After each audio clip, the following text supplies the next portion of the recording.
Brutal murders rocked the small community in American Fork, Utah. This was a crime everyone knew was about to happen, but nobody stopped it. Ron and Dan Lafferty were born into the Mormon faith in the 1940s, growing up in Payson, Utah, with 6 siblings and their parents, Watson and Claudine. Their upbringing was heavily influenced by their father's strict and abusive behavior. He served in the military in World War II as a barber and later became a chiropractor. Watson Lafferty was a man prone to quick fits of anger and paranoia of modern medicine, which he felt contradicted his religious principles. He was demanding strict obedience and enforcing his beliefs through violence. His wife and children were to obey his every command.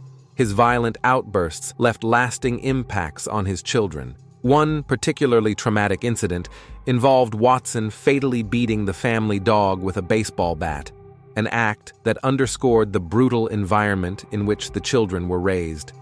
Medical emergencies were often neglected, delaying treating one of the children's appendicitis and another son's arrow injury because they occurred on the Sabbath. Watson himself suffered from diabetes but refused to take insulin. In 1983, his health declined, but he rejected medical treatment and soon died.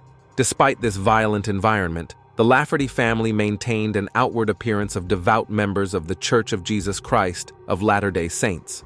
The children were raised with a strict adherence to Mormon teachings, and both Ron and Dan served as missionaries, a common expectation within the LDS community.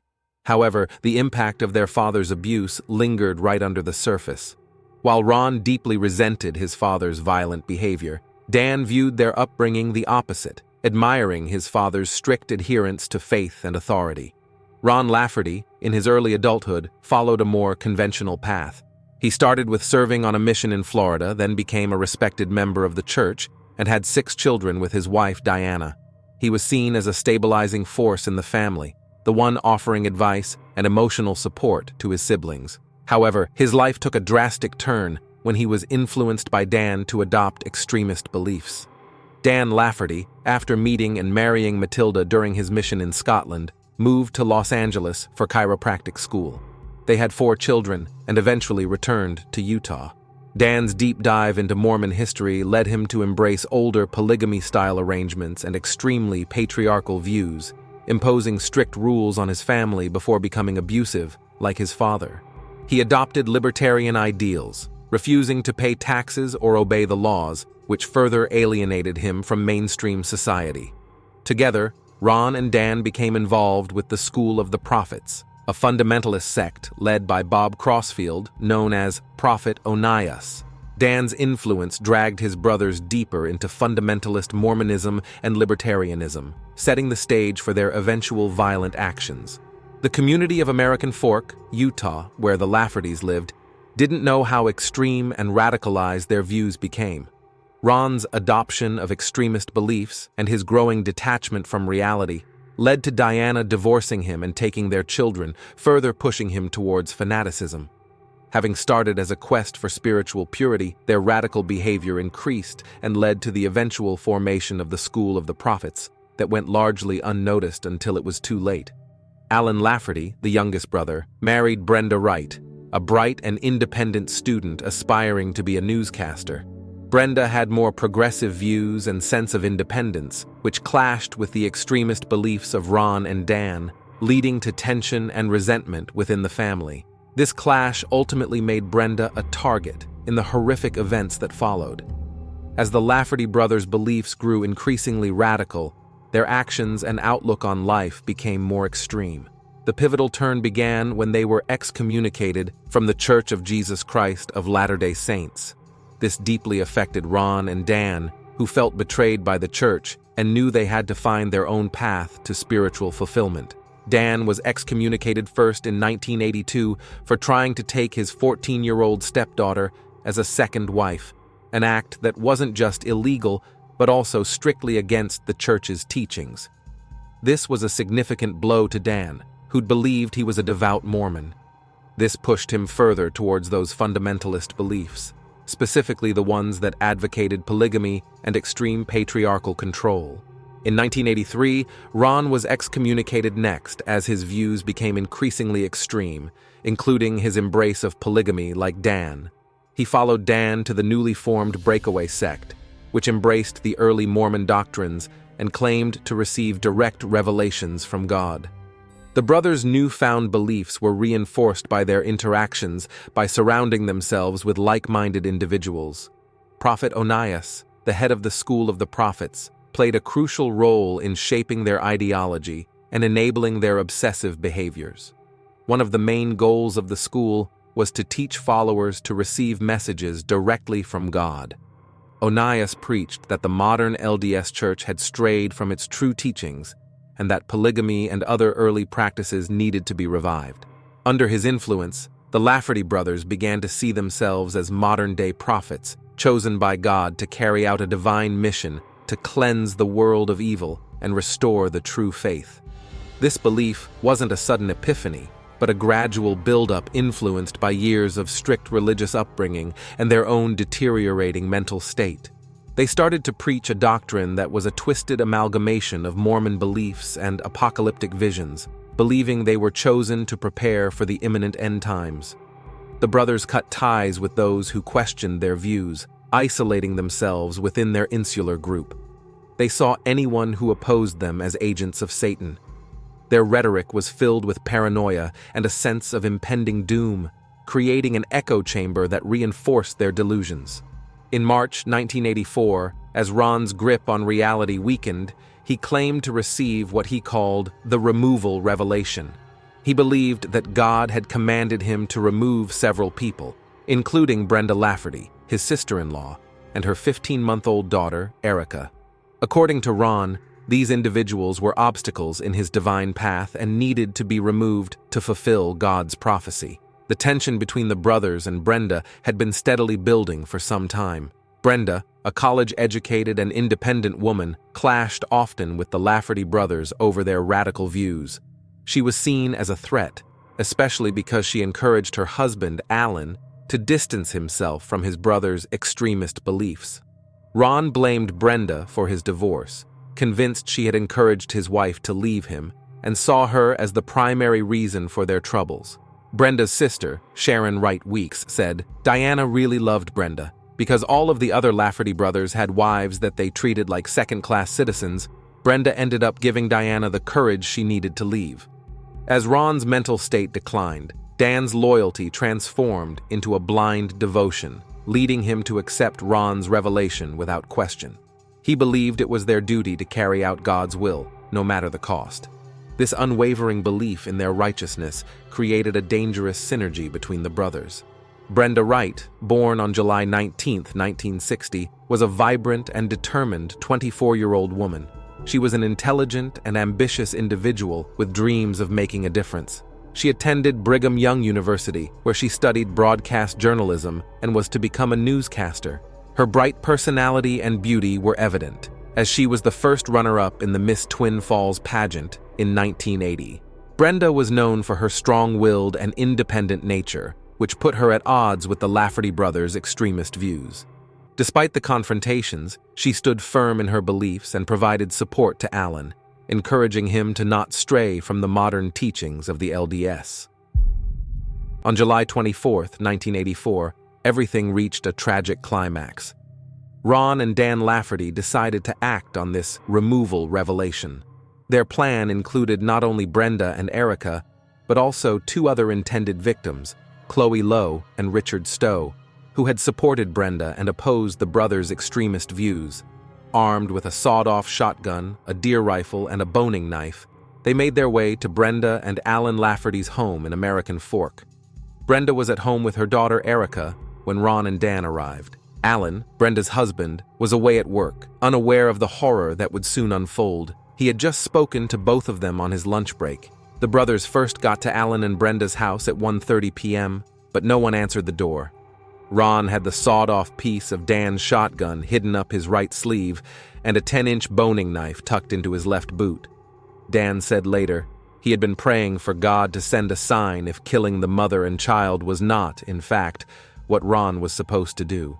"When no one came to the door, I had a real happy feeling then," because I thought the whole thing had just been a test of faith, like when God tested Abraham by asking him to sacrifice his son Isaac, and Ron had just passed the test. However, Dan was the one who, when they were more than a block away, turned the car around and drove back to Alan's house. At the time, he thought, maybe I'm going back because I'll be the one who is supposed to take care of this business for the Lord. I wasn't sure, but I had a real comfortable feeling about what I was doing. He went to the door alone, and this time Brenda answered. He asked if the gun was there, and she said it wasn't. Dan asked if he could use the phone, and she said no, refusing to let him in. So he pushed his way in. Brenda, realizing the imminent danger, tried to protect her daughter. She fought fiercely against the brothers, but the struggle was in vain. Dan, who had been grappling with doubts about the violent act, pushed through these uncertainties and physically overpowered Brenda. He strangled her. The police later identified a vacuum cleaner cord as the weapon. Ron inflicted a fatal injury to her throat using a boning knife, but the brutality did not stop there. Dan then moved on to Erica, who was in her crib, and killed the toddler, believing they were preventing her from growing up in a world they saw as corrupted by evil influences. Ron also said that once the child didn't have a mother anymore, it would be a blessing to take her life. Intending to continue their killing spree, they set their eyes on their next targets. Chloe Lowe, a former Relief Society president who had supported Ron's wife during their divorce, and Richard Stowe, the Highland Stake president who had a hand in Ron's excommunication. However, their plans were thwarted. After murdering Brenda and Erica, they drove to Chloe Lowe's house, only to find that she was not at home. This unplanned turn of events disrupted their momentum, and they decided to flee after breaking in and stealing $100 in cash, a watch, car keys, and some jewelry. While driving to Richard Stowe's place, they missed a turn and considered it a sign. Ron and Dan weren't alone in their escape. Accompanied by two drifters they'd befriended earlier that summer, Richard Ricky Knapp and Charles Chip Carnes traveled to Nevada. Along the way, Ron and Dan candidly discussed their divine mission, showing no remorse for the heinous acts they had committed. The investigation into the murders of Brenda and Erica began immediately after Alan Lafferty discovered their bodies on the evening of July 24, 1984. Nothing could have prepared the first responders for the scene of horror. Brenda was found on the kitchen floor. In another room, baby Erica lay lifeless in her crib. The violence of the murders indicated a deeply personal motive. Former American Fork Police Department Chief Terry Fox said, "I've seen a lot of death in my career. You can use the word brutal, horrific, and I just don't throw those out lightly because this was a really, really brutal murder. It was different from a lot of crime scenes in a lot of ways. Other officers had nightmares after being at the scene." Chief Terry Fox said, "The hard part of this was the baby. Because I had a couple young daughters, one the same age. You just ask yourself, why?" Initially, Alan Lafferty was considered a suspect. He was the one who discovered the bodies, and the spouse is usually a prime suspect. And in many cases we've covered on our channel True Crime Case Files, the spouse was actually the murderer. However, Alan, who had spent all day setting tile at a construction site 80 miles away, quickly directed the police towards his brothers Ron and Dan Lafferty, explaining their shift to radical beliefs and recent threats against Brenda. He detailed how the brothers had become increasingly unhinged, driven by their extremist religious views and twisted revelations from God. He said that it was like they were possessed. Alan knew about the revelation and told Ron that God had made no such revelation to me, and I would protect them with my life. However, he never told Brenda that Ron was seriously contemplating murdering her and their baby. The Lafferty brothers' mother, Claudine, had also heard her sons plotting the murder. The American Fork Police, working alongside the Utah County Sheriff's Department and the FBI, launched a manhunt for Ron and Dan. The brothers were quickly considered armed and extremely dangerous, and their capture became a high priority. Investigators began by interviewing family members, friends, and associates to piece together the brothers' movements and mental states leading up to the murders.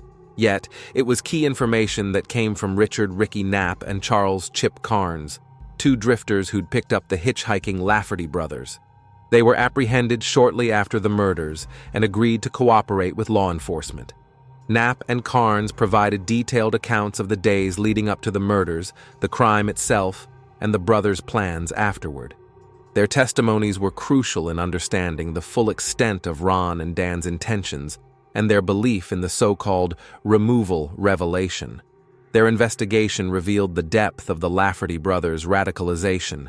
Ron and Dan had spent months planning the murders, convinced they were carrying out God's will, twisting their faith into a justification for murder.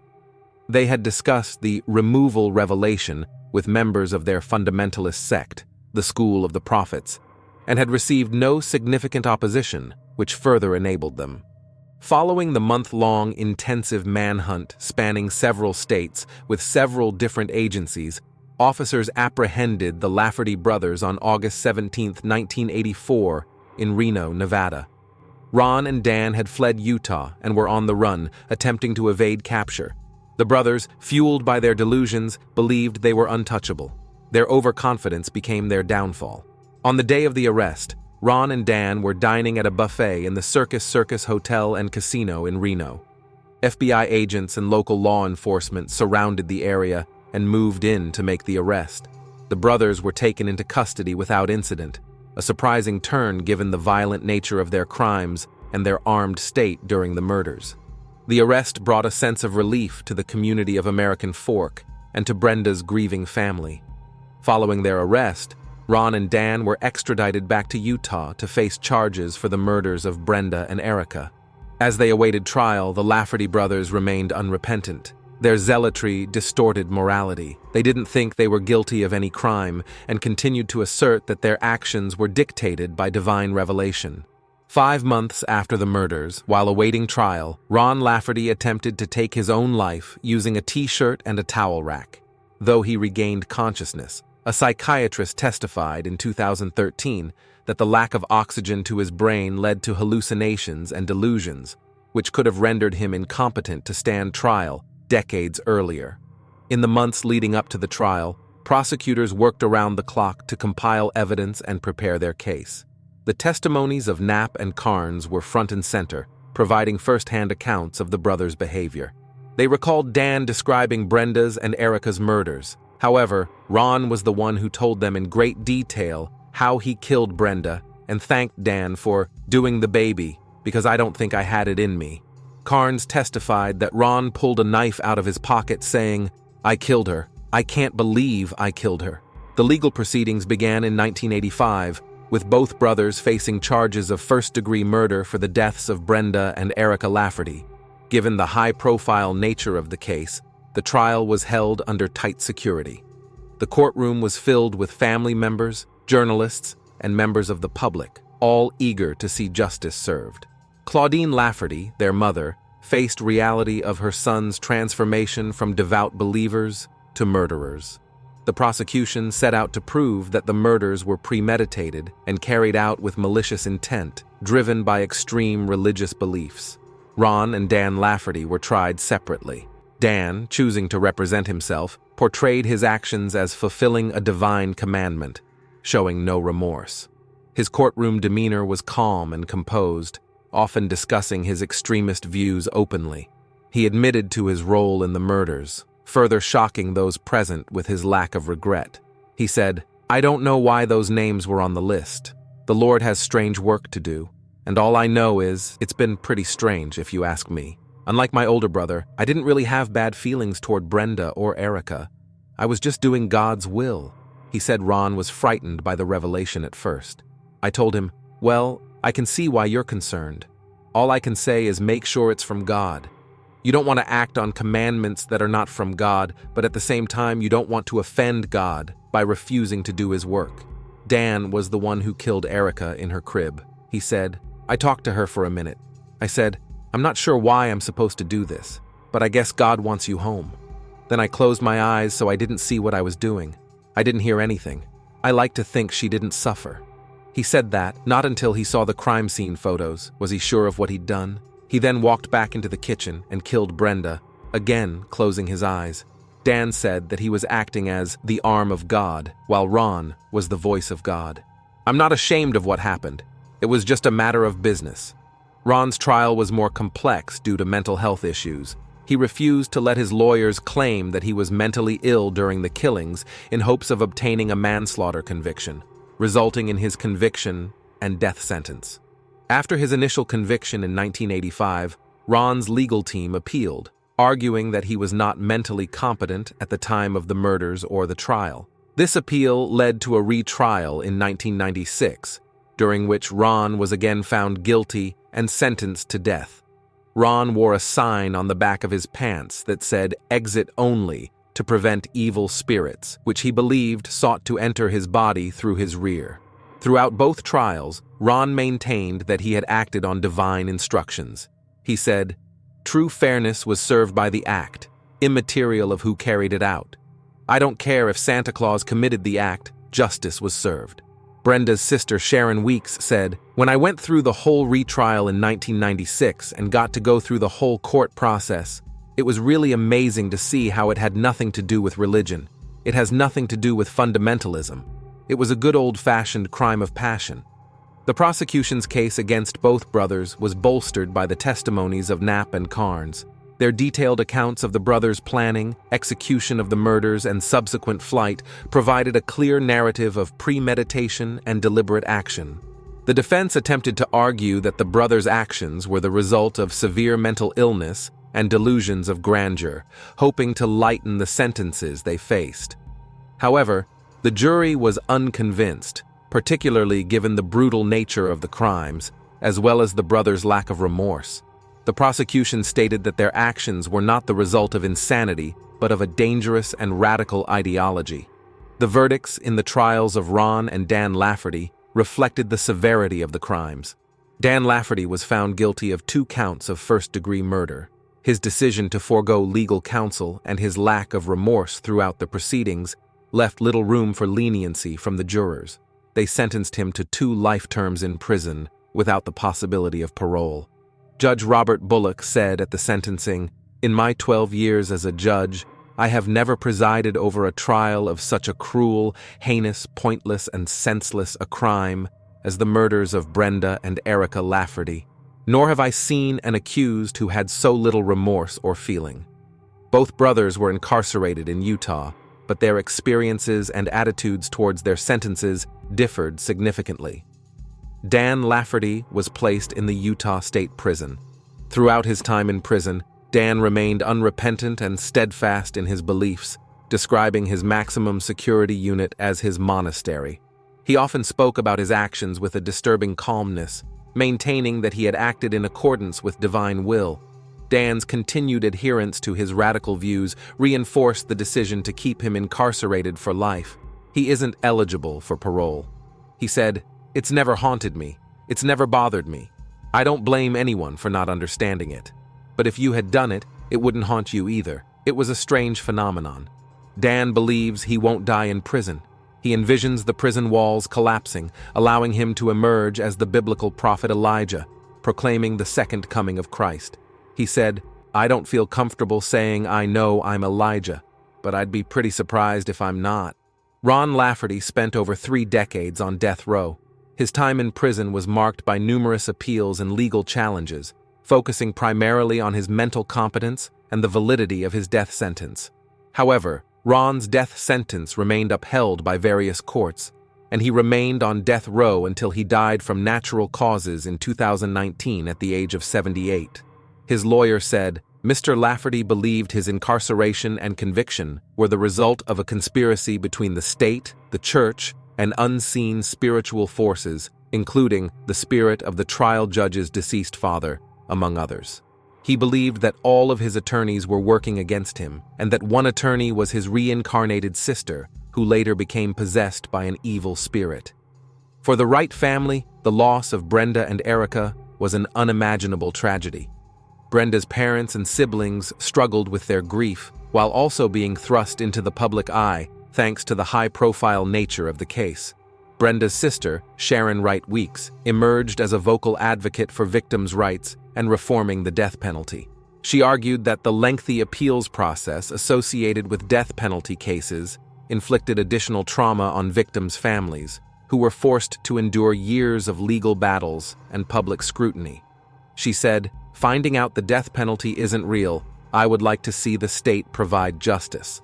The death penalty is a lie. It is important for families, but impossible to get justice. It is extremely disappointing and angering knowing our state can't provide what they pronounced. We will never have an execution in the state of Utah." She said she feels some compassion for the brothers who grew up with an abusive father and believed Dan and Ron were remorseful. She thought Ron's attempt to take his life stemmed from guilt. She stated, "Dan wrote a letter to my parents years later and he did express remorse. I don't think Ron's narcissism would ever have allowed him to publicly say he was remorseful." However, Dan himself said, "Alan once asked my mom why I wouldn't repent. There's some things you can't repent for." I'm sure Alan thought I was talking about an unpardonable sin. What I meant is, you don't repent for things that aren't wrong. Neighbors anticipated that the duplex would remain vacant for years. However, after the walls were repainted and the carpets replaced, a young couple moved in. The property has been occupied ever since. The Lafferty case showed the importance of distinguishing between religious freedom and the endorsement of harmful or extremist views.